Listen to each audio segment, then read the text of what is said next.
Static clicking is easily the most basic of the 6 major aiming subcategories. All targets are stationary, all taking one shot to kill. It is the most simple scenario type that most players associate with aim training. Its simplicity gives players a lot of freedom when approaching it, and as a result, static clicking scenarios have some of the highest skill ceilings in aim training. In today's episode, we're going to discuss one of the most important aspects of static clicking technique, which we will refer to as fluidity. We are also highlighting the skills of one of, if not the most dominant player in static clicking history, the one and only Bulldog.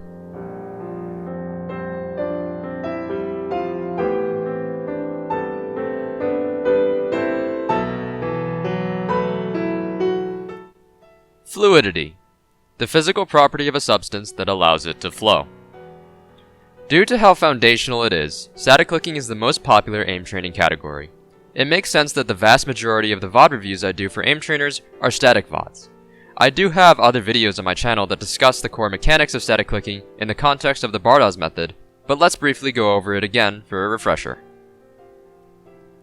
We have seen a few different approaches from top static players throughout aim training history.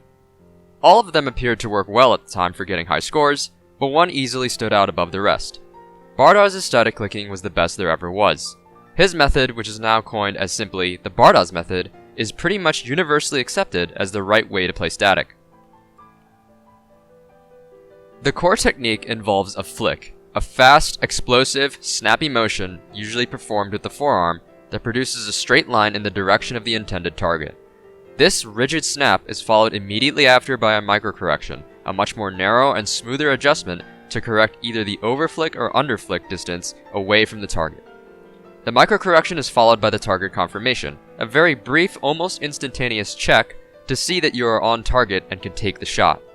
This is the foundation of static clicking, and it is what allowed Bardas to reach such high accuracy thresholds. But one thing is missing. The Bardas method is extremely straightforward. Almost any player can learn it relatively quickly and begin implementing it into static clicking. Of course, there is the issue that most players won't start off being comfortable with repeatedly performing fast flicks, but speed and accuracy build up over time with conscious effort. Players still seem to run into a wall, even though they are performing the textbook Bardas method. Why? Well, the issue is pretty obvious, but harder to explain and begin implementing. Let's see if you can pick it out for yourself. Can you describe the difference between these two VODs and why one player has a higher score than the other?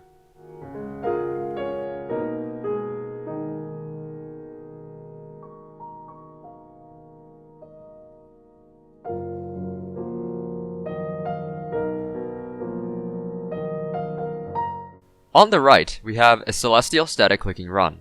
On the left, we have a Grandmaster static run. Both players are actively performing the Bardas method correctly. But what specifically is causing the player on the left to have a lower score? What do you think the player should do to fix this issue? The first difference we can notice is that the player on the right is getting through more targets than the player on the left. They are playing at a much higher pacing. You see, once you reach the higher levels, it's not a question of who can flick faster or who can maintain a higher accuracy, but instead, who can perform the Bardas method for each individual target as efficiently as possible. This is what fluidity means in aim training. How seamless is the transition between your flick onto the current target and your flick onto the next target? This is a measure of how quickly you can perform the microcorrection and target confirmation. We can see that the player on the right is more efficient on a target-per-target basis, and they are ready to start their next fast flick even before the target is killed. They are demonstrating a very high degree of control and flick confidence. The name of the static dots player on the right is Bulldog. Bulldog is a groundbreaking static player, being the first to pass the 1800 barrier on Kovacs 116 targets, finishing what Bardas started over 2 years ago. At his prime, Bulldog pushed static records farther than anyone thought they could go at the time. His ability to do this, however, is not just due to his fast flicking technique. Even Europe has faster flicks than Bulldog, but Bulldog is far more fluid than Europe. The first step to being fluid in any multi-target scenario is knowing how to road map. Can you look ahead to other targets on the map while still being able to hit your current target? This is easier in static clicking, obviously, because there's no reading to be missed on stationary targets, But this means you need to be way ahead, maybe 2 to 3 targets ahead, depending on how many targets exist on the map. Looking ahead is important because it lets you decide in terms of technique how you want to deal with the next few targets in your path. The second step is having what we refer to as flick consciousness. This is simply knowing where your crosshair has landed after taking a flick. This quality implies that we are not just repeatedly taking gamble flicks that have no deliberation or direction. When we are mindful of our flicks and more aware of where and how they're landing, we become more resilient to their speed. In other words, you shouldn't feel disoriented after taking a wide flick. This VOD shows Bulldog's wide wall 3 targets gameplay. Notice how, despite how wide the flicks are, there are almost no instances of hesitation after killing a target.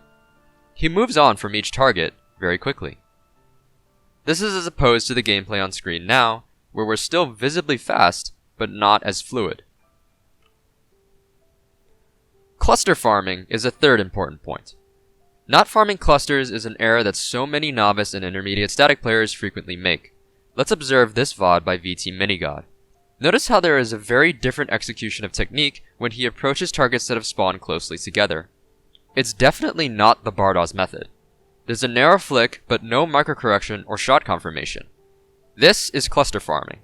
It's basically performing a simple double or triple click to eliminate closely spawned targets very quickly. While unrealistic, if we could perform this technique throughout the entire run on every static scenario, it would be perfect fluidity. According to Minigod, smoothness makes this easier. When approaching closely spawned targets, try to move more smoothly so you can ease yourself into the cluster farming motion and focus more on the timing of the shots. It will slow you down, but it's less jarring than drastically flicking into the pattern. A rather new static player who has recently mastered this smooth approach is Xianlo.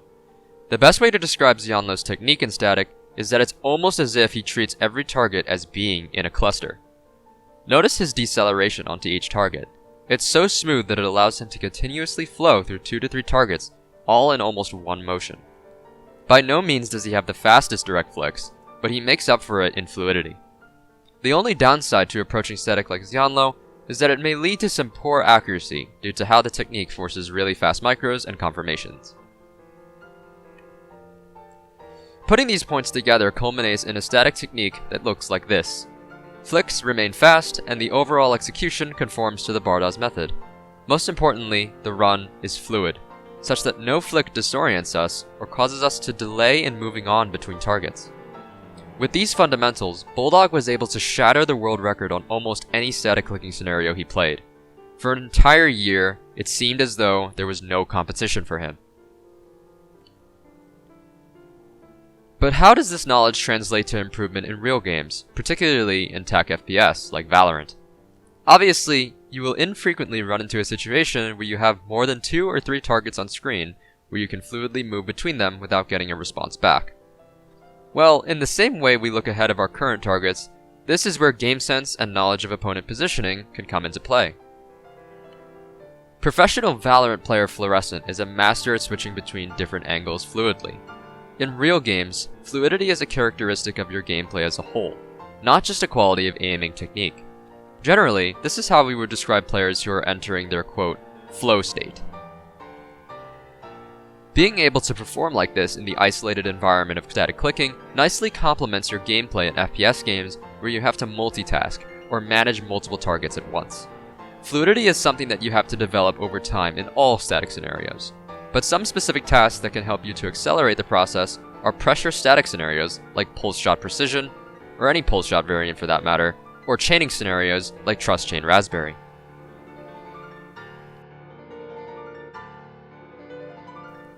Thank you guys for watching this episode of Unraveling the Secrets of Aim.